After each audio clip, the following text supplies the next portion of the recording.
থেকে কাটান, কারণ প্রোগ্রাম বিভিন্ন দেশে।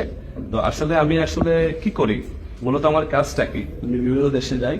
আমি বিভিন্ন দেশে গিয়ে আমার এই জার্নিটাই সবার সাথে শেয়ার করি, আমার এই জার্নিটাই শেয়ার করি যে আমি কিভাবে ডেস্কেনে আসলাম। এখন আমি যখন ডেস্কেনে আসি তখন কিন্তু আমরা অনেক চড়াই উতরাই খেয়াল করতে হয়েছে, কারণ আপনারাও যারা এখানে আছেন ডেস্কেনে আছেন আপনারা জানেন, কাউকে যখন ডেস্কের কথা বলেন আপনাদের কি বলে, কি বলে, কি বলে, কি বলে, অনেক ধরনের কথা বলে। তো মূলত আমাকে এই ধরনের কথা অনেকেই বলছে, ক্লিয়ার। আর হচ্ছে যে ওই কথাগুলোতে কিন্তু ওভারকাম করতে হবে আপনাদেরকে, আমাকে সবাইকে।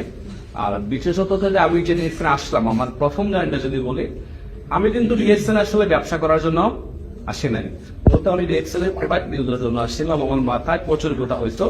আমার একজন সিনিয়র ভাই মাইনুদ্দিন তখন যা ভাববেন আমি ডিএক্সএল এ আসি, তো ওনার সাথে আমার একটা ভালো সম্পর্ক। তারপরে বাবুল ভাইয়ের মোবাইল দোকানে চাকরি করি, তো উনি আমার দোকানের সামনের দোকানে, আমার রেস্টুরেন্ট, উনি ওই রেস্টুরেন্টে চাকরি করি, পাশাপাশি দোকান হিসেবে ওর সাথে ভালো সম্পর্ক হয়। বাট বয়সের ডিস্টেন্স হচ্ছে 10 বছর, আমার না 10 বছরের আমার 10 বছর, তারপরে একটা বন্ধুত্ব সম্পর্ক হয়ে গেছে। তো আমার মাথায় প্রচুর গোটা হলো, ছোট ছোট রক্ত আসতো, বুঝে আসতো, এবং সবসময় হাত দিয়ে করতাম। উনি কিছুদিন খেয়াল করার পর আমাকে জিজ্ঞেস করলো, আপনার মাথায় কি সবসময় এভাবে করেন? বললাম মাথায় গোটা। উনি বলতেছে আমার একটা সাবান আছে মালয়েশিয়ান, এর মাশরুমের সাবানটা ব্যবহার করে দেখছেন, ঠিক আছে আপনি বলতে বলুন, একটা গিফট দিয়ে ভাই মানুষ, ঠিক আছে। তো উনি কি করলো, আমি আর জানতাম না পাহাড়ের যে এক প্যাকেটে 2টা সাবান উনি ওনার জন্য কিনছে, উনি একটা আমাকে দিয়ে দিই, সারটা উনি দিয়ে দিয়েছে। বলে যে গোসলের আগে মাথায় বেশি করে ফেনা উঠে 10-15 মিনিট বসে থাকবেন। এভাবে করে বেশ 25 দিন করলাম, দেন আমার গোটাগুলো ভালো হইলো। আমি শুধু আমার এই গোটাগুলোর জন্য কিন্তু বাংলাদেশ থেকে 16,000 টাকার ওষুধ পাঠাইছে হোমিওপ্যাথি। এই দেশে হসপিটালে গেলাম, তাও ভালো হচ্ছে না। যদি সাবানটা ইউজ করে আমার গোটাগুলো ভালো হইলো, তখনই কিন্তু আমি তাদের সাথে আবার যোগাযোগ করলাম ভাইয়ের সাথে যে আমি আমার অফিসে যাবো, প্রোডাক্ট দেখবো। দেন অফিসে আসলাম, কফি খাইলাম, কফিটা ভালো লাগলো, টুথপেস্ট কিনলাম, টুথপেস্ট ভালো লাগছে। সেই থেকে আমার জার্নি শুরু। তারপরে ব্যবসা কর্মের জন্য নেই নাই, মাঝে মধ্যে অফিসে আসে যাই, ঠিক আছে ওনার সাথে। তো আসলে গেলে আমাদের চাঁদপুরে আছেন ভাই ছিল ফারুক ভাই, ওনাকে পাইতাম আসলে অফিসে বেশিরভাগ। তো উনি আমাকে বলতো যে আপনার চাকরির পাঠা হচ্ছে যখন করতে পারেন। আমি বললাম কিভাবে করবো, তাহলে আপনাকে একটু বসেন, সময় দেন, সময় দিলে মার্কেটিং প্ল্যান, আমাদের সিস্টেম দেখাবে কিভাবে ইনকাম করা যায়। সেই জায়গা থেকে আমার ভালো লাগে যে আমার স্যালারি তখন 130 দিন, কত আবুল বাহারের রুবাল দোকানে চাকরি করে, ক্যারেক্টার রুবার দোকান, সকাল 10টা থেকে রাত 10টা পর্যন্ত ডিউটি, দুপুর বেলা 2.5 ঘন্টা রেস্ট টাইম। তাহলে আমাকে কিন্তু কিছু করতে হয়, তাহলে 2.5 ঘন্টা সময়ের মধ্যেই করতে হবে, আদারওয়াইজ তো সময় নাই নাকি, যেহেতু আমার ডিউটি লং টাইম। তো উনি বললো যে আপনি 2.5 ঘন্টার সময় 2 ঘন্টার সময় কি প্রতিদিন নেক্সট দিতে পারবেন? আমি বললাম ভাই 2.5 ঘন্টার সময় 2 ঘন্টা কিভাবে দেবো? কারণ সকালে উঠি, রাতে আসি, 2 ঘন্টা তো ঘুমাই, কি করি ঘুমাই, দুপুর বেলায় ঘুমাই, দেখি রেস্ট নেই, সারাদিন দোকানদারি করে বিজি থেকে অনেক কাজ করতে হয় দোকানে। তো বললো যে দেখেন দুই লাইফে কিছু করতে চান, তাহলে আপনাকে একটু সময় দিতে হবে, আদারওয়াইজ কিন্তু হবে না। আপনি যে রেজিস্ট্রেশন করছেন, মেম্বার হয়েছেন, ওই রেজিস্ট্রেশন আইডি জায়গায় একটু সময় দেওয়ার চেষ্টা করেন। তখন ওনার কথাটা আমার মনে ধরবো, ভালো লাগলো, আসলেই তো রাইট, যদি আমি কিছু করতে চাই আমার সঙ্গে সময় নিতে হবে। তখন থেকে ভাবলাম যে ঠিক আছে আমি একটু করে সময় দেবো। তা আগে কি করতাম, রুমে পাক করতাম, আর এগুলোর সাথে রুমে পাক করে খাইতাম। তো যখন সিদ্ধান্ত নিলাম যে আমি ডিএক্সেল সময় দেবো, তখন আমি রুমে পাক করা স্টপ করে দিয়েছি।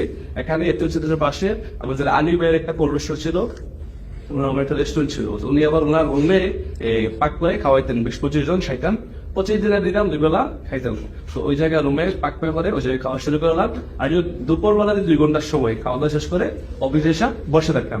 তো যখন অফিসে এসে বসতাম, অনেক লিডার আসতো, আর রুমে আসতো, দুবাই থেকে বিভিন্ন দেশ থেকে লিডার আসতো, তাদের কাছে বসতাম, ভাই বিজনেস থেকে আমাকে একটু বুঝাই, আমাদের একটু সিনিয়র, যখন সিনিয়র লিডারদেরকে পাইতাম, আমাদের সবার টপ লিডার মাইনুদ্দিন ভাই, ওনাকে অনেকেই ছিলেন, বোমনাথ, উনি বর্তমানে দেশে আছেন। তখন উনি শুনতাম যে মাইনুদ্দিন ভাইয়ের বোনাস 300 দিনার, 400 দিনার বোনাস দিচ্ছে নাকি। তো তখন নিজের কাছে একটা ভালো লাগা শুরু হতো যে উনি তো আমার পাশে একটা বাড়ি, আমার বাড়ি দেবেন দেন, আমার বাড়ি বোমনা, তো উনি যদি 300-400 দিনের গিয়েছেন থেকে ইনকাম করতে পারে, আমি কেন নয়? আমার স্যালারি কত? 30 দিনের। তখন আমি সিদ্ধান্ত আমার যদি 20টা দিনার ইনকাম আসতো, 20টা দিনের ইনকাম আসলে কিন্তু আমার চলে, কারণ আমার 130 আর 20 দিনের 150, 50 দিনের হলে আমার সুন্দরভাবে দেশে চলা যায়, 100 দিনের দেশে পাঠানো হবে। যেহেতু আমি মধ্যবিত্ত ফ্যামিলির ছেলে, রাইট, আমরা সবাই এখানে কি মধ্যবিত্ত, আমরা কিন্তু কেউ উচ্চবিত্ত নয় এবং আমরা নিম্নবিত্ত নয়। কারণ হচ্ছে যে নিম্নবিত্ত যারা, তারা 4-5 লাখ টাকা খরচ করে প্রবাস আসতে পারে। আবার যারা উচ্চবিত্ত তারা কিন্তু এই মিডল ইস্টে আসে না কাজ করার জন্য, রাইট। আমরা কি মধ্যবিত্ত। তো যেহেতু মধ্যবিত্ত ফ্যামিলির ছেলে, আমার ইঞ্জিনিয়ার ইনকাম চলবে, ওই সিদ্ধান্ত নিয়ে কিন্তু শুরু করি। তো শুরু যখন করি আসলে শুরুটা অনেক ডিফিকাল্ট ছিল, কারণ আপন মানুষদেরকে বলতে গিয়ে আমি অনেক হতাশার মধ্যে চলে গিয়েছিলাম। যখন আমি আমার বন্ধুদেরকে বলেছি রিয়েকশনের কথা, আমার কোনো কোনো বন্ধু যারা জাহাঙ্গীর করে পড়তো, ঢাকা ইউনিভার্সিটিতে পড়তো, বিভিন্ন বিশ্ববিদ্যালয়ে পড়তো, যাদের সাথে আমি পড়াশোনা করেছি 15 বছর 18 বছর, তো তারা আমাকে ফেসবুক থেকে আনফ্রেন্ড করে দিচ্ছে। মজার বিষয় হচ্ছে কারণ আমি রিয়েকশন করি। তার পাশাপাশি আমি আমার আপন বড় ভাইকে বলেছিলাম যে ভাই আসসালামু আলাইকুম, আমি ডিএক্সএনের সাবান ইউজ করে আমার মাথার বোটাগুলা ভালো হয়েছে, এই কোম্পানির সাথে আমি বিজনেস করতে চাই। এটা অনেক বড় একটা কোম্পানি, মালয়েশিয়ান কোম্পানি। হ্যাঁ, আমি একটু একটু করে এখানে পার্ট টাইম করলে হয়তো এখন থেকে টেনকে বলে যাবে। তখন আমার আপন বড় ভাই, এক মায়ের পেটের ভাই, ওই তখন কি বলেছিল জানেন? ওনার উত্তরটা ছিল, আরে এগুলো করার দরকার ডেস্টিনি করে 3.5 লাখ টাকা ধরা। আপন বড় ভাই আমাকে এইভাবে করে বলতো। তখন আরো একটু কষ্ট পেলাম, মানে যেহেতু আপন বড় ভাইয়ের কাছে একটা সাজেশন দিয়েছিলাম, আসলে যেহেতু উনি বড় ভাই, ওনার কাছে এটা খারাপ মনে হয়েছে, যেহেতু জানে না। আল্লাহ বলছে কোরআনে যে জানে ও যে জানে না তার মধ্যে কখনো সামলাতে পারে না। তো উনি এই বিষয়টা সম্পর্কে জানে না, বিদায় কিন্তু আমাকে বড় ভাই হিসেবে ছোট ভাইকে প্রোটেক্ট করার জন্য, যেন আমি কোথাও না যাই, ভুল পথে না যাই, টাকা পয়সা খরচ না করি। তো উনি আমাকে ওইভাবে সাজেশন করছে, ক্লিয়ার। তো ভাইয়ের সাজেশনটা আসলে আমি রিসিভ ততটা করি নাই, কারণ আমি তো ডিএক্সএনকে কাছ থেকে দেখছি কোথায় যে মাইনুদ্দিন ভাই, উনি আমার পাশের থানার লোক। উনি যদি 300-400 দিনে ইনকাম করতে পারে, আমার তো 20টা দিনে ইনকাম আসলেই চলে। আমি 20 দিন আগে স্বপ্ন যদি ডিএক্সএনে আসি, তাহলে আমিও পারবো। ওই সিদ্ধান্ত নিয়ে আমি একটু একটু করে কাজটা শুরু করি। অফিসে আসা যাওয়াতে আছি, অনেকের সাথে পরিচিত হচ্ছি, কাছের লোকদেরকে বলছি। তো আমার যে কোম্পানি, ওই কোম্পানির লোকেরা ওরও স্যালারি 140, আমার আগে যারা আছে আরো 150, একটু সিনিয়র যারা, সর্বোচ্চ স্যালারি 170 বা 80। এখন আমার স্যালারি কিন্তু 130। যখন আমি মানুষকে বলি, আমার কোম্পানির লোকদেরকে ডিএক্সএল এর কথা বলি, এইবারে এগুলো অনেক যে আগে আমাদের অফিস চলে 3 দিন অফিস গেলে ফ্রি কফি খাওয়ায়, প্রথম গেলে ফ্রি কফি খাওয়ায়। আচ্ছা, আপনি আমার বাসা আসলেন, আপনাকে আমি পানি দেবো, নাস্তা দেবো, এটা তো স্বাভাবিক। আমার অফিসে আসছেন বা আপনারা যারা অফিসে আসছেন, কফি খাওয়াচ্ছে, এটাকে আমার বল। ওইভাবে করে আমাকে বলতাম, এগুলো তুই কর, আমাদের করা সময় নাই, দরকার নাই, এগুলো অনেক দেখছি, ঠিক আছে, তো আমরা এগুলা করবো না। কাছের বন্ধুরা, একই কোম্পানির মানুষ, তাও তারা না করে দিল। আপন ভাই না করে দিল, বন্ধুরা ফেসবুক থেকে আনফ্রেন্ড করা শুরু করে দিল। আসলে বিষয় হচ্ছে কি, যখন একটা মানুষের সকল দরজা বন্ধ হয়ে যায়, তখন আল্লাহ পাক কোনো দরজা ওপেন করে দেয়। তো আমি সবসময় বিশ্বাস করি যে রিজিক দেয় রিজিক আল্লাহ। আমি যদি সত্যের উপর অবিচল থাকি, আমি যদি আমার পরিশ্রম করি, আমি যদি নিষ্ঠার সাথে কাজ করি, আল্লাহ যে কোনো জায়গাতেই কিন্তু সফলতা উঠে পেয়ে। সবাই জানি পরিশ্রমী কিন্তু সৌভাগ্যের প্রথম। যারা পরিশ্রম করতে পারে, যারা পরিশ্রম করে, তারা কিন্তু সাকসেস, রাইট। আমরা সবাই একজন সাকসেস মানুষের কথা জানি, যিনি কিনা আমেরিকার মধ্যে একটা দেশের শ্রেষ্ঠ প্রেসিডেন্ট, রাইট। ওনার নাম কি? Abraham Lincoln. তাহলে আমরা যদি একটু ওনার জীবনীটা দেখি, ওনার বাবা কে ছিলেন?